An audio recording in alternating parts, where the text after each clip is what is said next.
Hello प्यारे बच्चों, आप सभी का स्वागत है Rajeev maths and reasoning classes में। आइए स्टार्ट करते हैं। आज प्रायिकता के अंतर्गत कक्षा 10 प्रश्नावली 14A का प्रश्न संख्या 16। प्यारे बच्चों, ये प्रश्न संख्या 16 जो है वो एक पासे से संबंधित है जो हम लूडो खेलने में इस्तेमाल करते हैं। वो जो पासा होता है बेटा, उसपे 1 से लेकर 6 तक अंक दर्ज होते हैं।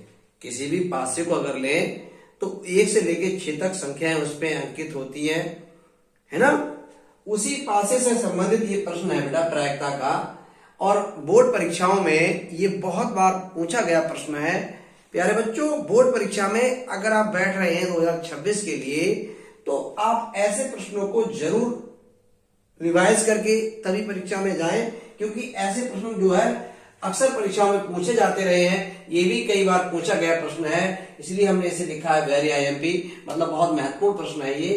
देखो बेटा, पासा जो होता है अगर हम उसको गौर से देखें तो उसमें एक तरफ 1 लिखा होता है या एक बिंदु दर्ज होता है, एक तरफ 2 होता है या 2 पॉइंट लगे होते हैं उसमें, है नहीं। तो उसमें पासे में जो होता है, एक पासे को अगर हम एक बार उछालें तो उसकी प्रतिदर्श समष्टि होती है।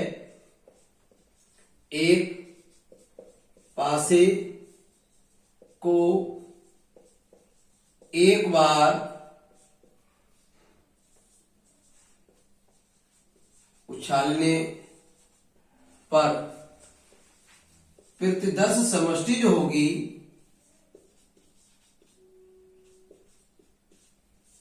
S बराबर, एक पासे में बड़े जो अंक आएंगे वो 1 आएगा, 2 आ सकता है, 3 आ सकता है, 4 आ सकता है, 5 आ सकता है, 6 आ सकता है। प्यारे बच्चों, एक पासे पर इनके अलावा और कोई नंबर नहीं आएगा यदि हम एक पासे को एक बार उछालें तब, ठीक है ना। यदि एक पासे को एक बार उछालेंगे तो उसकी प्रतिदर्श समष्टि प्रतिदर्श समष्टि क्या आएगी, 1 से लेकर 6 तक उसमें अंक हो जाएंगे।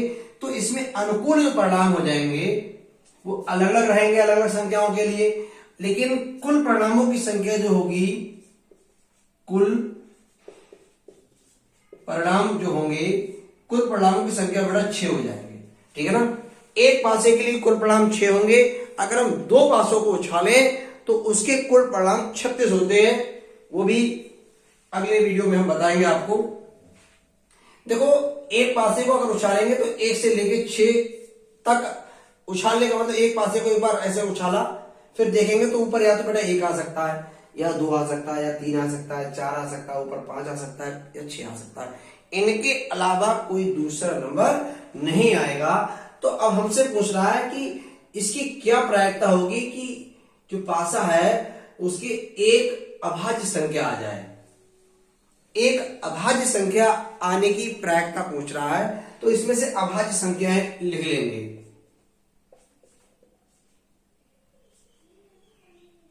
एक पासे पर अभाज्य संख्याएं कौन कौन सी हो जाएंगी।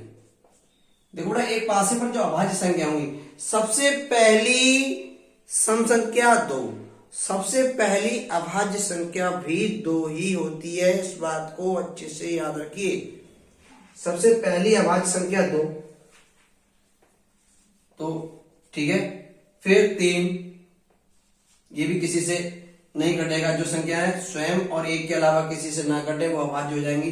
4 2 से भी कट जाएगा, 4 से भी कट जाएगा और 1 से भी कट जाएगा, तो इसे छोड़ देंगे 5, ठीक है। 6 अभाज्य संख्या नहीं है। तो कुल अभाज्य संख्याएं कितनी हो गई, 1 2 3। तो इसके अनुकूल परिणाम हो जाएंगे। एक पासे पर अभाज्य संख्या आने के जो अनुकूल परिणाम हो जाएंगे, अनुकूल परिणामों की संख्या, अनुकूल परिणामों की संख्या 1 2 3, ठीक है बेटा।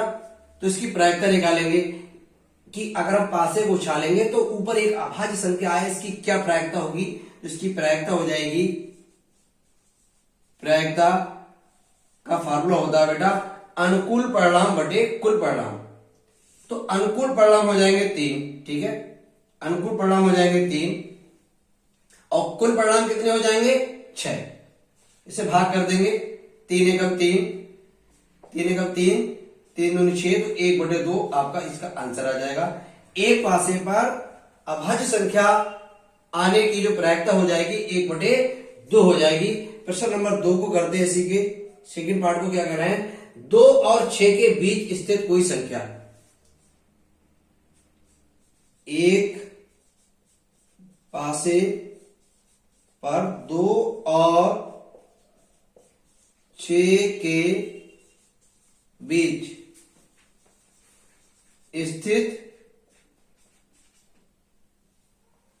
एक पासे पर 2 और 6 के बीच स्थित संख्याएं कौन कौन सी संख्या हो जाएंगी, एक पासे पर 2 और 6 के बीच, 2 और 6 के बीच संख्याएं 3, 4, 5 हो जाएंगी, 3, 4 और 5। तो इसके अनुकूल परिणाम कितने हो जाएंगे, अनुकूल परिणाम हो जाएंगे 3। तो इसकी प्रायिकता क्या हो जाएगी, प्रायिकता हो जाएगी अनुकूल परिणामों की संख्या 3 और कुल परिणाम बेटा वही रहेंगे 6। इसको भी भाग कर देंगे, 3 एकम 3 और 3 दूनी 6, तो इसका भी आंसर 1/2 आ जाएगा। थर्ड पार्ट देखते हैं, इधर कर लेते हैं थर्ड पार्ट, तीसरा भाग। कह रहा है कि एक विषम संख्या, तो विषम संख्या कौन कौन सी हो जाएंगी वो देख लेंगे। विषम संख्या हो जाएंगी, देखो विषम संख्या 1, 3, 5, 1, 3, 5। तो अनुकूल परिणाम कितने हो गए विषम संख्या होने के, अनुकूल परिणाम विषम संख्या आने के अनुकूल परिणाम हो जाएंगे 3। तो इसकी प्रायिकता क्या हो जाएगी, प्रायिकता हो जाएगी अनुकूल परिणामों की संख्या, सूत्र होता है ऊपर लिखते हैं अनुकूल परिणामों की संख्या। तो विषम संख्याएं कितनी है, 1, 2, 3, तो अनुकूल परिणाम हो गए 3, कुल परिणाम वही रहेंगे सबके लिए 6। तो 3 से काट देंगे, 3 एकम 3, 3 दूनी 6, तो 1/2 इसका भी आंसर आ जाएगा। मैं समझता हूं ये प्रश्न तीनों आपको अच्छे से समझ में आ गए होंगे। स्क्रीनशॉट ले लीजिए। Thank you.